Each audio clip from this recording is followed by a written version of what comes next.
మహారాజు తానే సమిధల్లె మారి నిలువెల్లా వెలిగెరా. భోగాన్ని విడిచి త్యాగాన్ని వలచి తాపసిగా నిలిచెరా.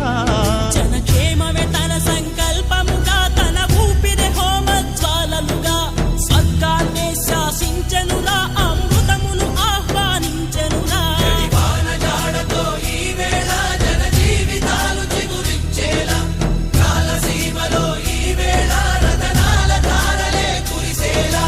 కల్లు కల్లు మని సిరిము వల్లే చినుకే చేరగా, జల్లు జల్లు మని పులకింతల్లు పుడమే పాడగా, హరివిల్లు ఎత్తి కరిమబ్బు వాన బాణాలే వేయని, నిలువెల్ల మనసు వడగళ్ళు తాకి కడగళ్ళే తీరని.